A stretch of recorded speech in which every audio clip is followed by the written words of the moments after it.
Welcome to Mastering Sales and Negotiations, the podcast for ambitious professionals who want to sharpen their skills, transform their conversations, and deliver lasting commercial impact. In today's episode, we're joined by Emma Pacey, Trading Director at one of the UK's largest supermarket chains. And we explore the art of what we're calling the double negotiation. So the balance between driving hard bargains externally with suppliers and winning the hearts and minds internally across the business.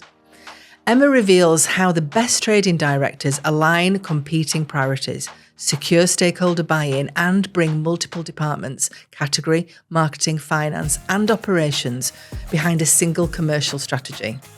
We'll also uncover what separates good suppliers from great ones, why understanding buyer speak is a game changer, and how preparation and partnership can turn tough deals into long-term success.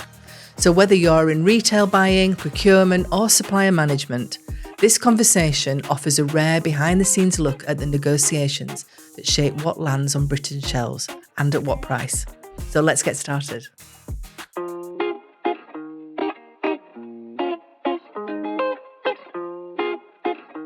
Emma, welcome to the Mastering Sales and Negotiation podcast. Can you start by telling us a bit about your role as trading director and what a typical day for you looks like? Each day, every day is different. That's part of the excitement of being in a trading role. But there are fundamentals that stay the same. So you need to understand how you're performing. So some of that will be looking back, but then equally you need to look forward as to how you're going to perform. So the role is really a mix of internal meetings and external meetings. So as a trading director, you obviously own the trading strategy end to end, all the way through from buying, sourcing to executing. So you might have external meetings with suppliers where you're looking at product, looking at a strategy as to how you're going to work together. But equally, you'll have internal meetings for how you're then going to bring that to life, whether that be with marketing and how you're going to talk about it, execution with retail and how it's going to land in a store. As a director, you will lead a team of anything between 20 and 50, depending on the size of your category. So you've also got a lot of internal management and training with your team to do. Right, okay. That is quite a varied role then, isn't it? I love that, especially in my categories. It can be anything from I can have a meeting 1 minute where I'm talking about the designs of our glassware for next year and what are the trend colours going to be, what are the patterns, to going straight into what's the price of batteries in the market and what should we be doing. So it can be absolutely anything from really commodity lines, looking at price and detail versus like really nice design. How do we create a range? What's it going to look like? How are we going to display it? And then equally, I could go to the next meeting and be watching the next premiere of Wicked, of what's coming out and what dollar they're wearing, what they're wearing, what therefore do we need to buy. So it literally, especially when you're in a category like mine, can be such a varied role. There are then the harder bits of the role, which is you are missing your sales and budget. What are you going to do about it? That can feel quite tense. I think that's pressured. That's how you sort of think about it like that. You think that you're going to have these really hard negotiations with these big brands, etc. And you do. So you have hard internal and external meetings, and probably as you go up the chain of buying, you have more of the harder meetings and less of the nicer meetings. But What's lovely in my week is it's always got a few of those nice ones in, and you can be having a really tough day. You've missed your sales. Suppliers aren't coming to the table where you want them to. It's taking longer to negotiate. And then you go into a meeting where you are looking at next year's bathroom designs and the team have nailed it. It's bang on trend. You can see that the sales are going to grow, and it just brings you back to that's why you do it. So it's that you get the nice bits and the tough bits. As I say, the higher up you go, you certainly take more of that tougher conversation because you're obviously at the forefront. So they will of the bring number. you in then. So people will bring you in and think, right, this is not easy. Yeah. We're going to bring Emma. Emma's going to have to deal with this. Yeah, so in both ways. So externally with the supplier, we'll call it a top to top. So if a negotiation's not going well, it'll start getting escalated. So my buying team might escalate to their senior buyer managers, and if they still can't solve it, then it'll get escalated to me to say either it's a tough negotiation or it's one of our bigger suppliers, and they are quite hierarchical, the bigger suppliers. So they want to be meeting with the directors. And rightly so, because they will be a bigger chunk of our business, will be a bigger chunk of theirs, and actually it's worth more cash ultimately, and therefore they want to have a more senior conversation. But sometimes that's, as I say, a nice one, because it is just they're a big partner, and therefore we do business at that level. But sometimes it's where the team can't get cut through, and they need to bring you in to try and help. Either something's gone wrong, or it's just not going in the way we'd want it to, and you've got to try and help their supplier understand our business and why we can't do things in a certain way, or why we need certain things. So when you're brought into those negotiations that have either stalled or they've hit some kind of impasse, or it is the organisational structure that you've got to work within to enable to get to that agreement, how do you prepare for that? What's the process that you go through to say, well, hang on a minute, how am I going to get some movement here? Yeah, so if it's one where the team have been struggling, obviously the first thing is for the team to take you through what steps have you already made, what conversations have you had, why is it stumbling, tell us about the supplier. We'd always look, if there's a relationship and a history, we'd always look at what have we done with them before, get any data and analysis. So one thing I'll always teach my buyers is a supplier will always prepare more than you, and you've got to try and up your preparation to be equal pegging. Yeah. They have numerous people supporting them, data, facts. We have to go in with as much preparation. I'd always look at, so what have you done so far? When you try and understand why it's stumbling, you want to know why. Why is the supplier not leaning in? Mm-hmm. And sometimes it will be, it's just what we need to do, and is not a possibility for them. But a lot of the time it will be that we've not got into the right conversation, or we've not explained well enough, or my team might not have explained well enough our business strategy and why we'd be asking certain things. So the other bit is really, you've got to be honest with the why. So I always say to the team, a cold-faced negotiation is the hardest negotiation to do when you're just doing price of A, price of B, like you do on holiday when you're bartering it. Yeah. There's no relationship, it's a cost and it's price. Actually, the better way of doing it is always to build that relationship and understand each other and explain the why. Yeah. So I would normally, when I'm wheeled in, as we call it, the first thing I'd want to be doing is really starting to build that relationship. And so understanding, I understand you've been speaking to my team, why is it not working? What can we do? Let me understand why you can't move. Okay, let me explain where our business is moving to, where I see this growing. The more senior you are, you can also get across a little bit more of how we can build a partnership and understand how they can be important to us as much as we can be important to them. A strategic plan of where you can go together and build on that. You can put far more of a strategic vision. And equally, the team will always be, in my world, because it's general merchandise, will always be working at least a year out. I will be working 3 to 5 years out, so you can give them that longer term vision, which obviously a supplier wants sustainable growth just as much as we do. So you just take that conversation up a level to then bring it back down to almost close the deal. Yeah. So does that mean that some of the suppliers, do they understand your business and what you've got to achieve more than others? Are some pretty blind to it and you think, well, don't you understand what we're trying to do here? Yeah, absolutely. And again, if I talk about those bigger suppliers that are more of a partner, they tend to be the ones that understand our business better. That's either because they've worked with us longer or they've done their homework, as I just said. So the best of them will have been at our conferences and really taken on board what we're stating, what's our supplier strategy, what's our business strategy, trading strategy.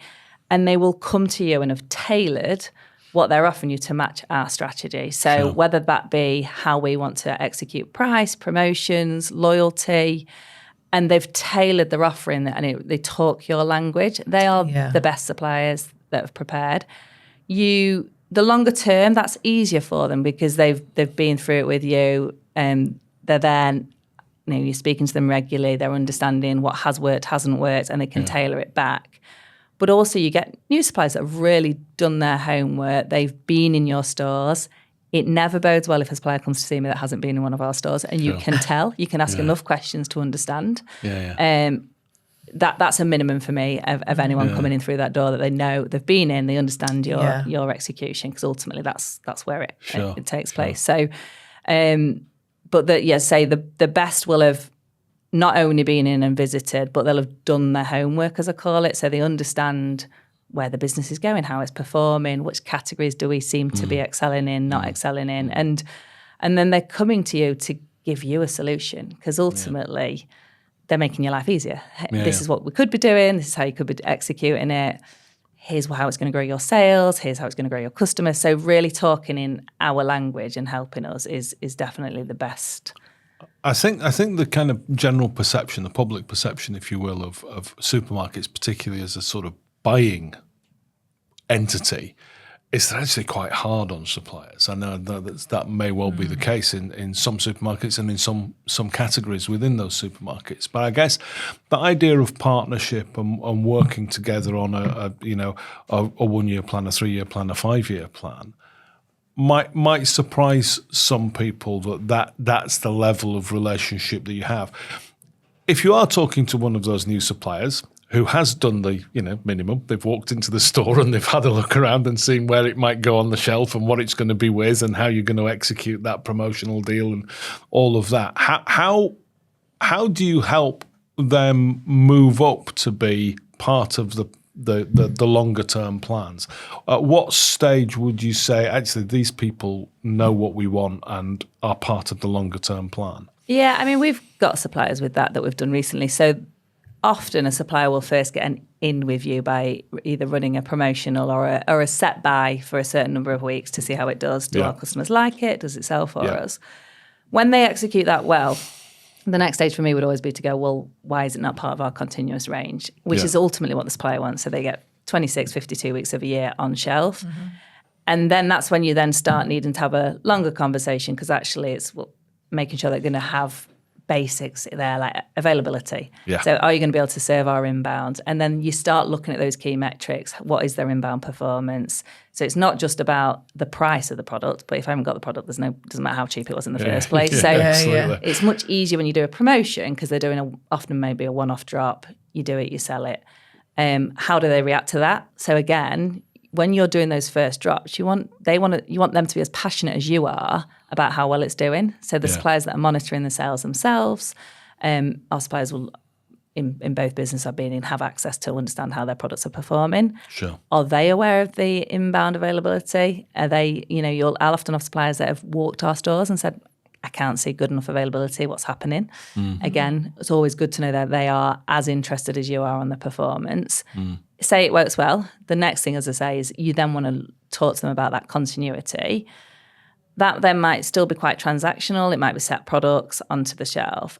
Then the next stage then is, how do you unlock exclusivity? How are we going to be different? What's for us? Whether that be exclusive product, exclusive offers. How do we carve a point of difference with that supplier to our competitors? Because it is a highly competitive market. And you've got to find a point of difference most of the time. Yeah. And it's also quite a small margin business in many cases. The whole, retail is a small margin generally, but supermarkets are a particularly small margin. It is about volume, isn't it? It is about volume. And actually, where the discounters have come into the market, that's made that even tougher, because they can work on a smaller margin because they have a much lower operating cost. As you'll know as a customer, when you go in there, far less SKU count, the more items you carry, the harder it is logistically, operationally to bring that to life, and that is adding in a complex layer of cost.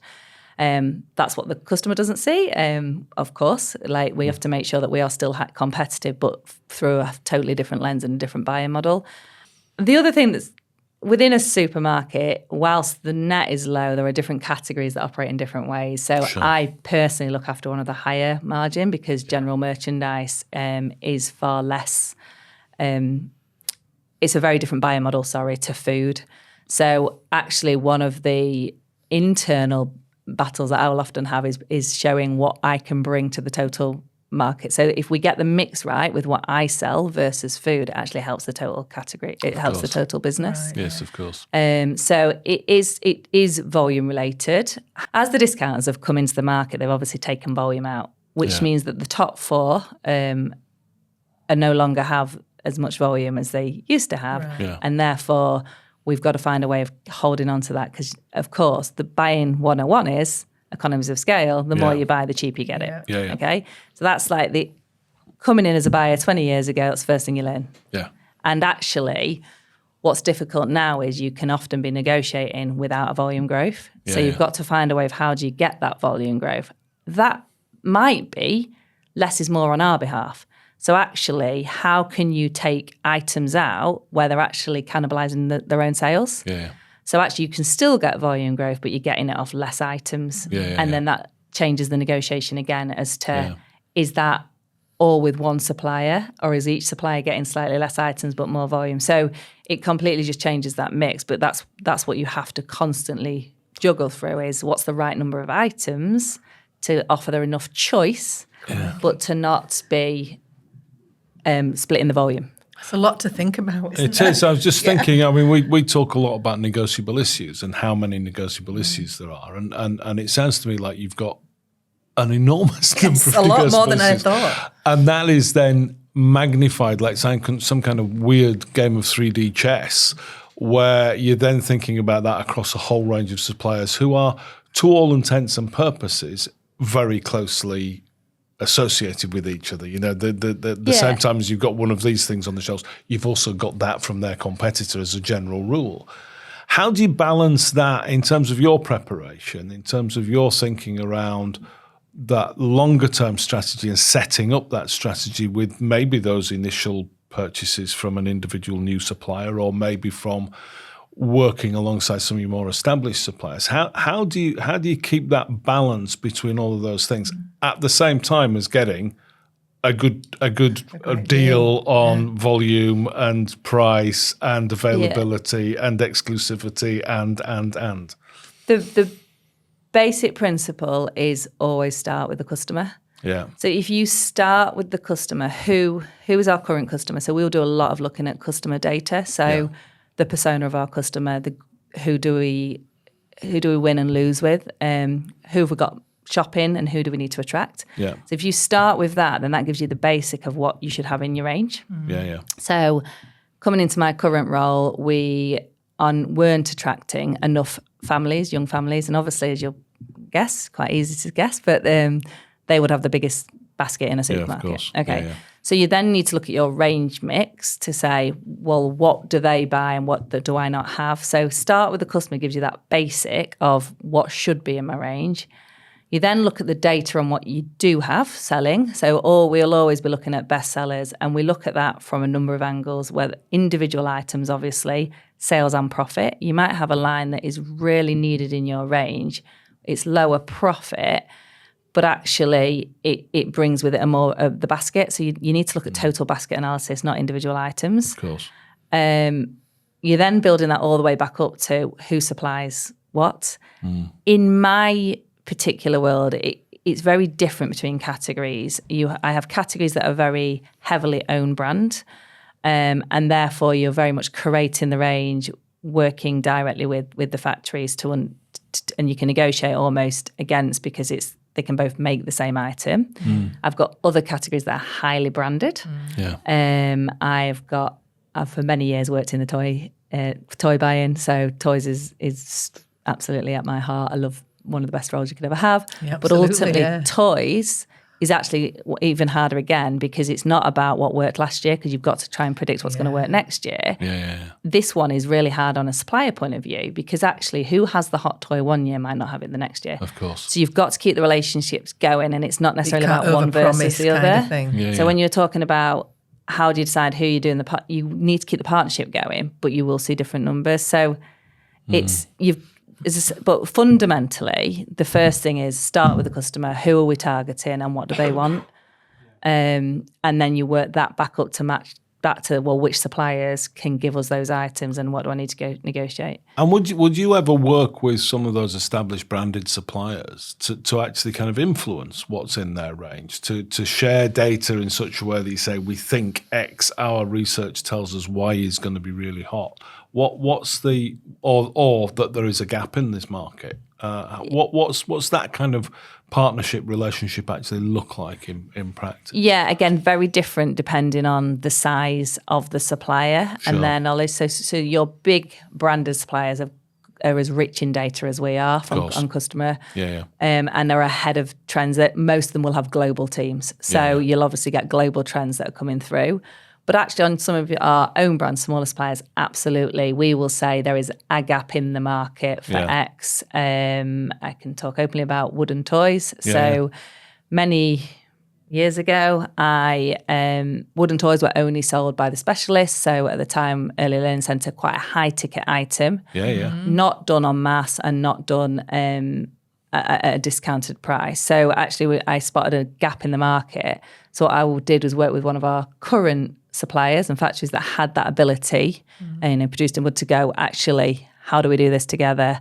How do we source the right items, design, to offer that to our customers at 50% off what the current retail was. So smaller and own brand, you'll go and there's a gap spotted together and work it through. But I'd say the big branded suppliers, they will, on the whole, have got so much rich data that they'll bring the conversation. You might say, do you know what, our customers, sometimes you might say our customers are really buying that in bulk. Can we offer them a bulk pack at a lower price? There'll be internal data sometimes that can lead to more individual items and what we might want to expand on. We know when we've done special edition flavours, they've worked really well. So how do we develop more of those? So there'll be sometimes it'll be the other way around as well. And that focus around that sharing of data, what's I suppose if what I'm trying to get to is what's the level of trust that you need to have for that data to be shared as a genuine partnership, for you to basically open up and go, here's our research, this is what we understand about our customers, and for that is that a relatively low bar because everybody, you need to find that competitive edge and that's just the entry ticket to doing that? Or is that something which you actually guard quite closely because they're talking to every other supermarket as well? There's a level of what you share, I guess, based on the simple way we look at it is what's common knowledge. Or what could you find out if you walked our stores or you did your own research? What's kind of already public? What's in the public domain? You've got to be very careful that you never share anything that is future. Of course, GSCOP regulations will help us on that. But from a sharing of actual sales, that kind of data will often be only. Again, it's all quite regulated, so the suppliers that are working with us always have access. It's a highly regulated market, so you can only share certain things. Yes, of course. We will always openly share where we're winning, losing, who our customer base is, because we need our suppliers to know that to cater their ranges and to work well with us. So I'll always be open with customer information. You would never share anything that's protected, but we overtrade with the older customer. And actually, again, you could probably research that yourself and find that stat out. So it's just that level of what do they need to know to help us mutually grow. I was just thinking back to the title of this podcast is about this idea of this double negotiation. So you're also trying to negotiate internally as well. And I'm just thinking from a marketing perspective, you talked about that you want to appeal to that young family because they've got the biggest basket. But from a marketing perspective, would they say to you, well, we want to attract this customer. This customer is going to have things on the shelf that maybe not be the most competitive or it might be the most expensive, but if we don't have those things, then they won't come into our supermarket. How do you then deal with that? So when you work for a big grocer, the marketing team will be responsible for the customer proposition and the customer strategy.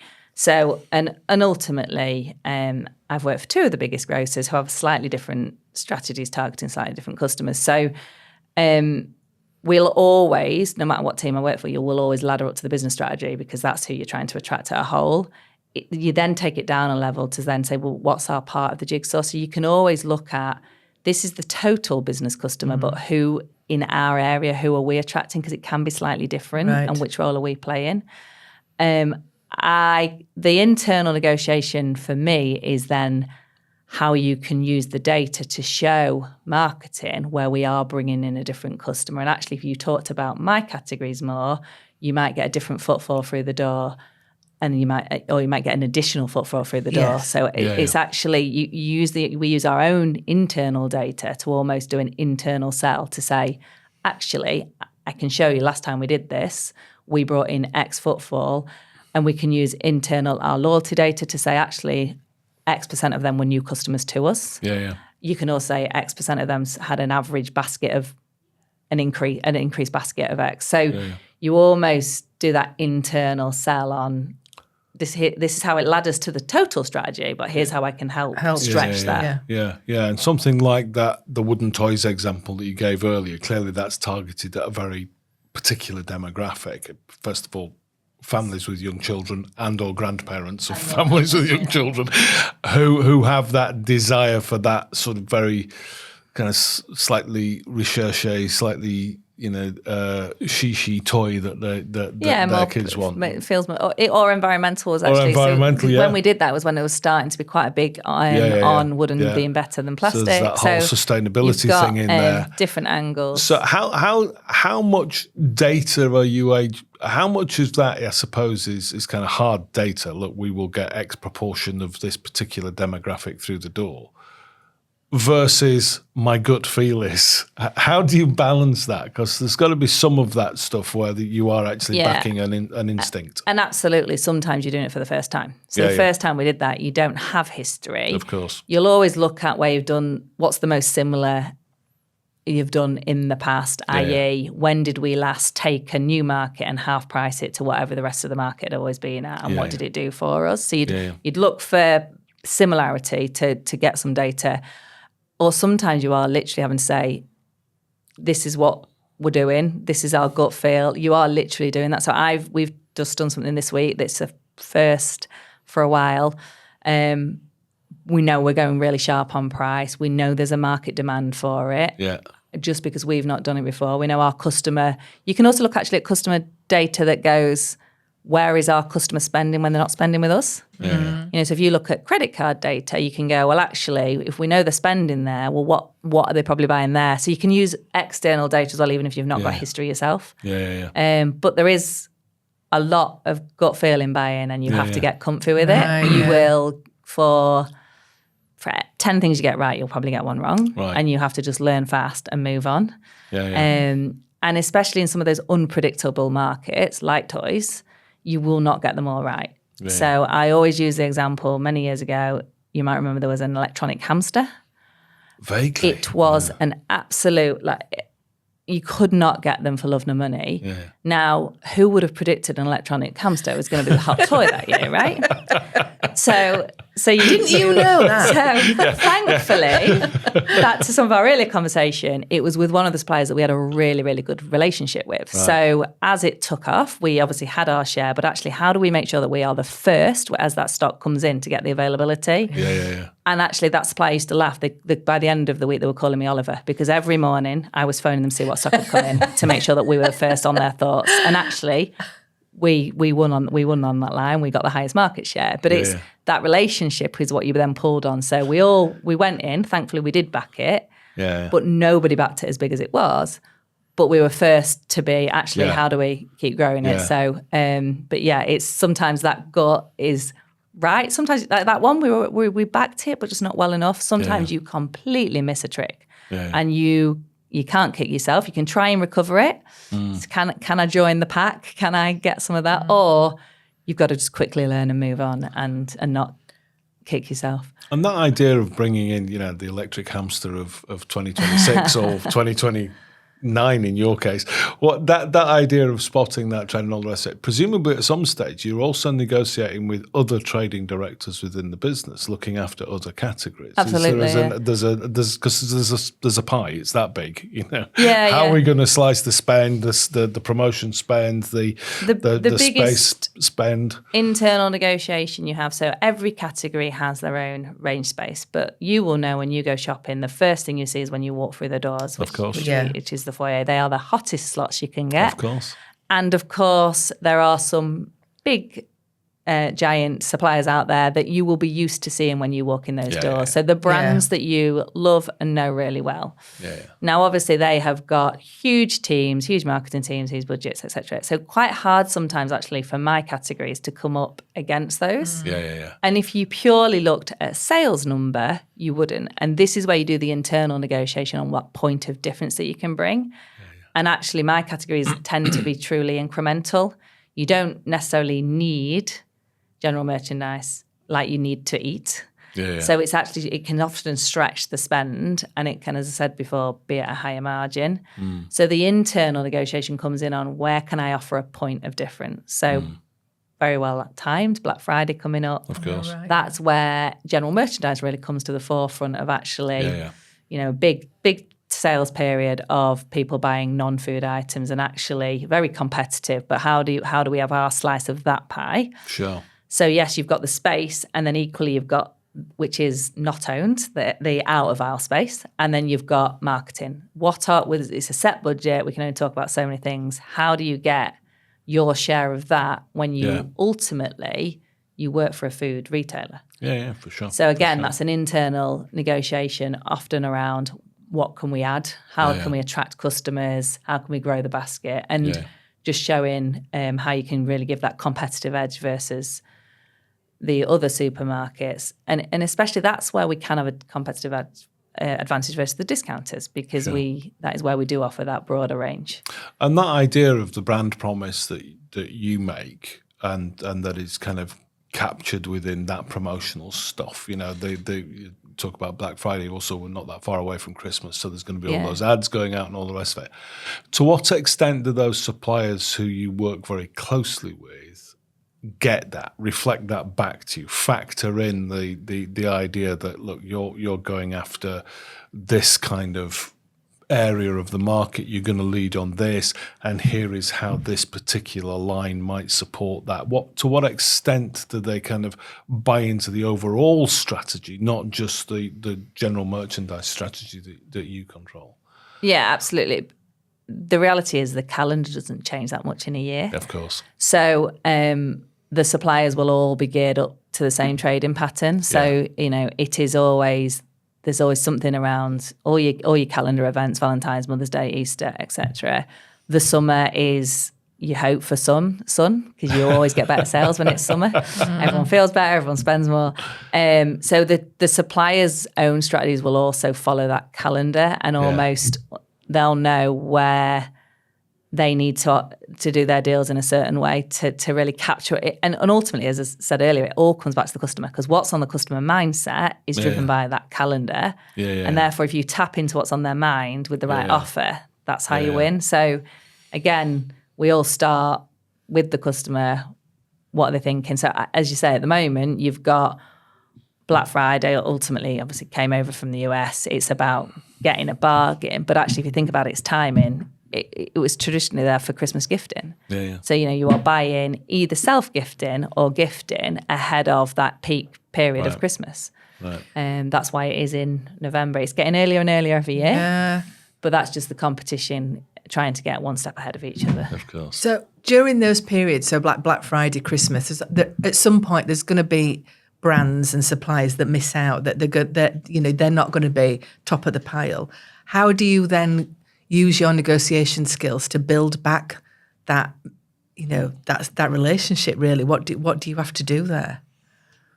Yeah, I think most of the time, keeping it honest throughout as to why they've not made selections or they have made selections. The worst thing you can do is not feedback. I had this conversation with a supplier this week who was chasing feedback, and you have to get comfy as a buyer to be able to say no as much as you can say yes, because if you don't give the honest feedback, you can't build on it. So the worst thing you can do is leave a supplier hanging. Am I getting the offer? Am I not getting the offer? You've got to be honest. And within that, you should be honest as to why they've not been selected. If it's come down to price, be honest. If they can't get there, they'll walk away. If it's come down to other factors in that we just don't see that working as well for our customer as some of the other offers, again, put that on. So then it makes that conversation easier, because it's on both of you, because they equally need to come back with, well, we know why we didn't get in, so how do we make our offer better next time to make it more relevant? And equally, we go back to say, actually, or here's the next opportunity, and how, again, you've had that honest conversation, here's the next opportunity. Are you able to meet this option, that option? Every event and calendar moment is also different, and it's a slightly different customer mindset. So at the moment, we've got offers in something that might not have been selected for Black Friday might, because we didn't think it was quite customer relevant there, but it might be relevant in Jan sale when the customer mindset's slightly different. Yeah. So I think ultimately it all comes back to that honest conversation. Not now, but maybe then, kind of. And being really honest as to why it's not. Yeah. If it's purely on price, that sometimes can be harder, because ultimately we know what our breaking point is to what we need to sell something at for a customer. They know what their breaking point is, and that's where you get the harder negotiation. Sure. But if it's more because of relevancy, it's a different conversation, because it's like, it's not quite right now, but it might be, or it's not relevant for our customer. And then again, you have to be honest. The worst thing you can do is give a supplier a false hope and waste time for either of us, because ultimately they'll keep chasing, which is another email in your inbox, another phone call. Whereas actually, if you'd been honest in the first place, you can move on. Yeah. And I think within the business-to-business world that we more regularly inhabit, where we're talking about large organisations selling to large organisations without that same consideration for the end customer, that conversation around price, to be honest, very often is a bit of a kind of easy way of having the conversation. Oh, you were too expensive is actually a shorthand for there were a whole host of reasons why we didn't buy you, but this is the one that I think is going to be the easiest to have a conversation with you about. So it seems to be different with it's completely the opposite in your world, which is actually price is the hard conversation, because there are areas where you just cannot move beyond. It is, and again, it will really depend on whether it's an own brand or a branded item. It's a very different conversation. Of course. Because obviously in my world we do a lot of own brand, where you can literally, it is very much based on price, as long as you know they've met the fundamentals of being a good factory, a good supplier, they're going to get us an availability. Then it can come down literally to they were 10 cents cheaper, 10 cents not.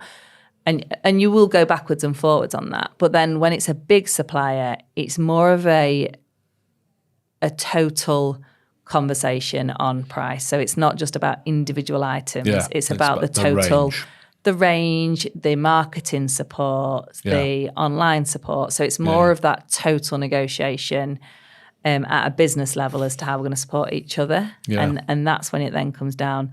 You will have certain key items that you can play each other off at, and then actually you then go in, we know where the market is highly competitive, and there will be a break point where you go, I actually can't afford to do that, because what I won't do is be more expensive than the market. Of course. But if I can't get the negotiations to the right place, then I might have to walk away. And that's the tough. They're the tough conversations with the bigger suppliers, because you know these are very recognised brands that you want to work with. But ultimately, if you can't make it work for your business, then you do have to. And how do you build the trust within the organisation for you to be able to walk away? Because I can imagine there are certain big names out there in your sector where if other parts of the business go, well, why the heck haven't we got X on the shelf coming up to Black Friday or coming up to Christmas, and you've actually said, no, we've walked away for good strategic reasons. How do you get that trust so that you're then not picking over the entrails of every deal that you've done? Yeah, and that does happen. So there will be images shared with me over the next few weeks of why we've not got certain things. And just again, being honest with, either we don't have a relationship with that supplier because we don't work with them all year round, or the competitor you are showing me is far bigger and has different negotiation skill, different negotiation powers, and or actually we decided that that's not right for our customer. So there's a number of reasons, and you will go back with honest feedback as to why. There will be the odd one where you hold your hands up and go, we've missed it. But the majority of the time it will come down to it's either not right for our customer, or we couldn't hit, as I say, you might not be able to hit the negotiation because you don't have an all year round relationship, or you haven't stocked that item before. I was just going to ask, when it comes to your internal negotiation and the fact, you've got your marketing, maybe operations, etc., is there anybody that particularly trumps anybody else? If you get certain product in, and does operations go, oh no, it's a nightmare when we have to deal with them, or marketing go, they never give us anything, it's really hard to get data out of them, etc. Are there things where you get you are put under pressure even though you've negotiated something, and then you'll have to crawl back from that? Ultimately, the supplier relationship sits with trading, so Right. you would still be managing everything through, so you wouldn't necessarily get their opinion in that way.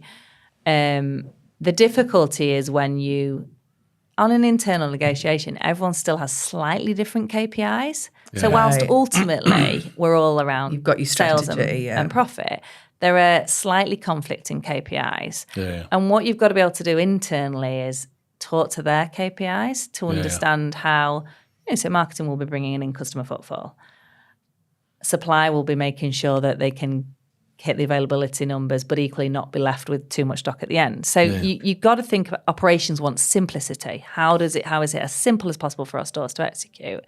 Now, my benefit is I've got a very unique background in that I have worked in most functions in head office, which is very unusual for a commercial member. So because I have had time in operations, time in e-commerce, time in marketing, and had director roles in each of them, I'm able to talk their language.